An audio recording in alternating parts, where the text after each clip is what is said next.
AG ನ್ಯೂಸ್ಗೆ ಸ್ವಾಗತ. ಮುಂಬೈ ಮೇಲೆ ನಮಗೂ ಹಕ್ಕಿದೆ. ಮುಂಬೈಯನ್ನ ಕೇಂದ್ರಾಡಳಿತ ಪ್ರದೇಶ ಮಾಡಿ ಸದನದಲ್ಲಿ ಕಾಂಗ್ರೆಸ್ ಶಾಸಕ ಲಕ್ಷ್ಮಣ್ ಸವದಿ ಆಗ್ರಹಿಸಿದ್ದಾರೆ. ಸುವರ್ಣಸೌಧ ವಿಧಾನಸಭೆಯಲ್ಲಿ ಉತ್ತರ ಕರ್ನಾಟಕ ಭಾಗದ ಸಮಸ್ಯೆಗಳ ಬಗ್ಗೆ ಚರ್ಚೆಯಲ್ಲಿ ಮಾತನಾಡಿದ ಅವರು, ಬೆಳಗಾವಿಯನ್ನ ಕೇಂದ್ರಾಡಳಿತ ಪ್ರದೇಶ ಮಾಡಿ ಎಂಬ ಮಹಾರಾಷ್ಟ್ರದ ಬೇಡಿಕೆ ವಿಚಾರವನ್ನ ಪ್ರಸ್ತಾಪಿಸಿ ಮಹಾರಾಷ್ಟ್ರಕ್ಕೆ ಟಾಂಗ್ ಕೊಟ್ಟಿದ್ದಾರೆ. ಮಹಾರಾಷ್ಟ್ರದ ಮತಿಹೀನರೊಬ್ಬರು ಮಾತನ್ನ ಹೇಳಿದ್ರು. ಬೆಳಗಾವಿಯನ್ನ ಕೇಂದ್ರಾಡಳಿತ ಪ್ರದೇಶ ಮಾಡಿ ಅಂದಿದ್ರು.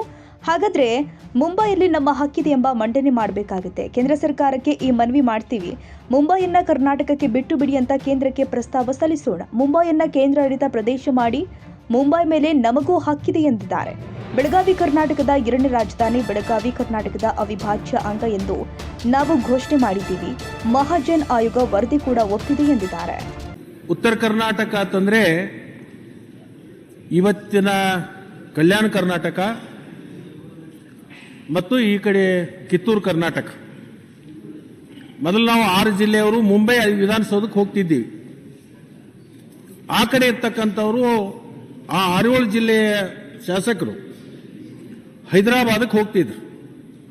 ಅದಕ್ಕೆ ಹೈದರಾಬಾದ್ ಕರ್ನಾಟಕ, ಇದು ಮುಂಬೈ ಕರ್ನಾಟಕ. ನನ್ನ ಕ್ಷೇತ್ರದ ಮೊದಲನೇ ಶಾಸಕರ ಆಯ್ಕೆ ಆಗಿ ಮುಂಬೈ ಅಧಿವೇಶನಕ್ಕೆ ಹೋಗ್ತಾ ಇದ್ರು ವಿಧಾನಸಭೆಗೆ. ಮೊನ್ನೆ ಮಹಾರಾಷ್ಟ್ರದ ಒಬ್ಬರು ಮತಿಹೀನರು ಒಂದು ಸ್ಟೇಟ್ಮೆಂಟ್ ಮಾಡಿದರು. ಬೆಳಗಾವಿಯನ್ನ ಕೇಂದ್ರಾಡಳಿತ ಪ್ರದೇಶ ಮಾಡಬೇಕು ಅಂತ ಮಾಧ್ಯಮದವರು ನಮ್ಮನ್ನು ಚರ್ಚೆ ಮಾಡಲಿಕ್ಕೆ ಕರೆದ್ರು. ಮಹಾರಾಷ್ಟ್ರದ ಒಬ್ಬರು ಈ ತರ ಹೇಳಿಕೆಯನ್ನು ಕೊಟ್ಟಿದ್ದಾರೆ. ಈ ಬೆಳಗಾವಿ ಕೇಂದ್ರಾಡಳಿತ ಪ್ರದೇಶ ಆಗಬೇಕು ಅಂತ ಹೇಳಿ ಒಂದು ಹೇಳಿಕೆಯನ್ನು ಕೊಟ್ಟಿದ್ದಾರೆ ಅಂತ. ನಾನು ಅದಕ್ಕೆ ಮತಿಹೀನರು ಅಂತೇಳಿ ಕರೆದೆ. ನಾವು ಕೇಳಬೇಕಾಗುತ್ತೆ.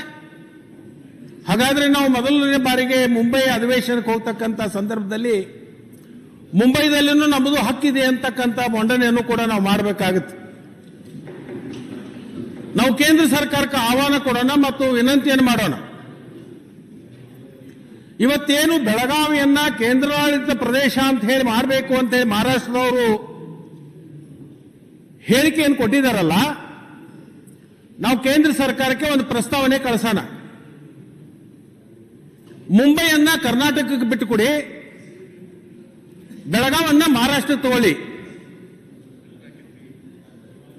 ನಮ್ಮದು ಹಕ್ಕಿದೆ ಅಲ್ಲಿ. ನಮ್ಮ ಪೂರ್ವಜರು ಅಲ್ಲಿ ಹೋಗಿ ಆಡಳಿತ ಮಾಡಿದ್ದಾರೆ.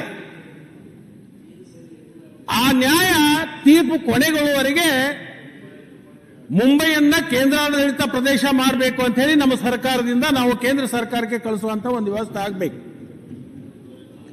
ಇದನ್ನು ಬಹುತೇಕ ಎಲ್ಲಾ ಪಕ್ಷದ ಶಾಸಕರು ಒಪ್ತಾರು ಅಂತ ಹೇಳಿ ನಾನು ಭಾವಿಸ್ತೀನಿ. ಪಕ್ಷಾತೀತವಾಗಿ ಮಾಡಬೇಕಾಗುತ್ತೆ ಇದು. ಯಾಕಂತಂದ್ರೆ ಇದು ಬೆಳಗಾವ ಇವತ್ತು ಕರ್ನಾಟಕದ 2ನೇ ರಾಜಧಾನಿ ಅಂತ ಹೇಳಿ ನಾವೆಲ್ಲರೂ ಕೂಡ ಈಗ ಘೋಷಣೆ ಮಾಡ್ಕೊಂಡಿದ್ದೀವಿ. ಬೆಳಗಾವಿ ಕರ್ನಾಟಕದ ಅವಿಭಾಜ್ಯ ಅಂಗ ಅಂತ ಹೇಳಿ ನಾವು ಈಗಾಗಲೇ ಘೋಷಣೆ ಮಾಡಿದ್ದೀವಿ. ಅದಕ್ಕೆ ಜೊತೆಗೆ ಮಹಾಜನ್ ವರದಿನೂ ಒಪ್ಪಿದೆ. ಕನ್ನಡಿಗರ ಮೆಚ್ಚಿನ ನಿಮ್ಮ ಎಜೆ 24/7 ನ್ಯೂಸ್ ಕನ್ನಡ ವಾಹಿನಿ ಇದೀಗ ಟಿವಿಯಲ್ಲಿ ಲಭ್ಯ. ವೇಳೆ ನೋಟಿಸ್ ಕೊಟ್ಟಿದ್ರೆ ವಾಪಸ್ ತಗೋತೀವಿ. ಇವತ್ತು ವಕ್ಫ್ ಪ್ರಾಪರ್ಟಿ ಅಂತೇಳಿ ಬರ್ತದೆ ಅಂತ ಹೇಳಿದ್ರೆ ರೈತರು ಬೀದಿಗೆ ಬಂದ್ರೆ ಏನ್ ಮಾಡ್ಬೇಕಾಗುತ್ತೆ?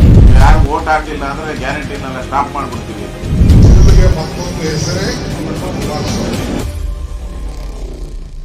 ಕರ್ನಾಟಕ ಮತ್ತು ದೇಶ ವಿದೇಶ 360 ಡಿಗ್ರಿ ಸುದ್ದಿ ಹಾಗೂ ಉತ್ತರ ಕರ್ನಾಟಕ, ಬೆಳಗಾವಿ, ಬಾಗಲಕೋಟೆ, ಧಾರವಾಡ, ಹಾವೇರಿ, ಗದಗ, ಬಿಜಾಪುರ ಜಿಲ್ಲೆಯ ಕ್ಷಣ ಕ್ಷಣದ ವಿವರವನ್ನ ಪಡೆಯುವುದಕ್ಕೆ ಎಜೆ 24/7 ನ್ಯೂಸ್ ಕನ್ನಡ ವಾಹಿನಿಯನ್ನ ಲೈಕ್ ಮಾಡಿ, ವಿಡಿಯೋಗಳನ್ನ ಶೇರ್ ಮಾಡಿ, ಕಮೆಂಟ್ ಮಾಡುವ ಮೂಲಕ ನಮ್ಮ ವಾಹಿನಿಗೆ ಸಹಕಾರ ನೀಡಿ ಮತ್ತು ಚಾನೆಲ್ ಅನ್ನ ಸಬ್ಸ್ಕ್ರೈಬ್ ಮಾಡಿ.